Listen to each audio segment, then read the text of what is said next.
السلام علیکم ناظرین، اس قسط کے آغاز میں سعادتین سلطان علاؤدین کو ایک خط لکھتا ہے۔ خط میں لکھتا ہے کہ صورتحال بہت زیادہ خراب ہو گئی ہے، جس کا ذکر آپ نے اپنے خط میں کیا تھا۔ مجھے پتہ چلا ہے کہ 3 ترک سرداروں نے شہیر کی اطاعت کر لی ہے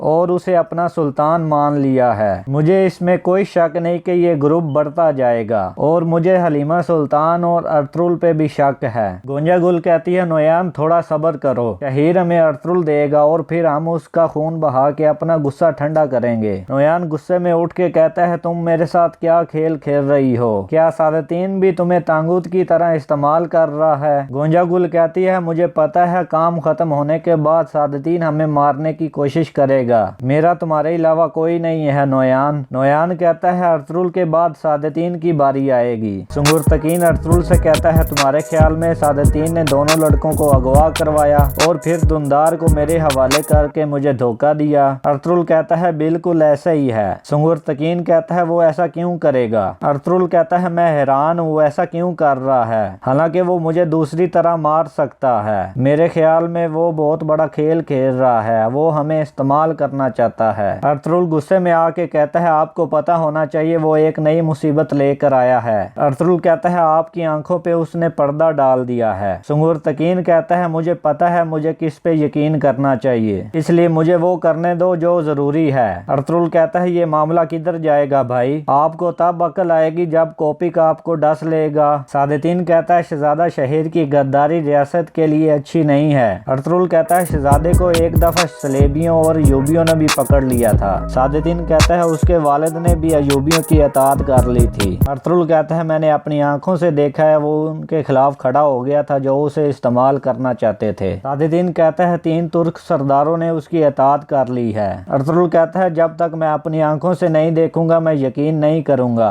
توتکن بھی کہتا ہے، جیسے ارطغرل بھائی نے کہا مجھے بھی یقین ہے۔ سعادتین کہتا ہے، سلطان صلاح الدین نے کہا ہے کہ شہزادہ شہیر کو مار دیا جائے۔ شہزادہ شہیر کہتا ہے کہ اب وقت آ گیا ہے کہ میں اپنے بابا کا بدلہ لوں۔ ترگت کہتا ہے، بچے تم بہت بڑی غفلت میں ہو۔ سعادتین کہتا ہے کہ ایسا لگتا ہے کہ ارطغرل اور توتکن کو مجھ پہ اور علاؤدین پہ کوئی یقین نہیں ہے، میں اس لیے یہاں آیا تھا کہ میں آپ کو ریاست کا وفادار سمجھتا تھا۔ حلیمہ سلطان کہتی ہے، میرا بھائی ریاست کے خلاف نہیں جا سکتا، آپ نویان کو تلاش کریں اور شہیر کو ادھر لے کے آئیں۔ ارطغرل حلیمہ کو چپ رہنے کو کہتا ہے۔ عبدالرحمن وہ خط لے کر آتا ہے جو شہزادہ شہیر نے لکھا تھا۔ شہیر نے خط میں لکھا تھا، میں درگا اور کائی قبیلے کی اطاعت چاہتا ہوں، جیسے کہ کچھ قبیلوں نے میری اطاعت کر لی ہے، تاکہ ہم سب سلطان علاؤدین کے ساتھ لڑیں۔ حلیمہ سلطان وہ خط خود دیکھتی ہے تاکہ شہیر کی لکھائی دیکھ سکے۔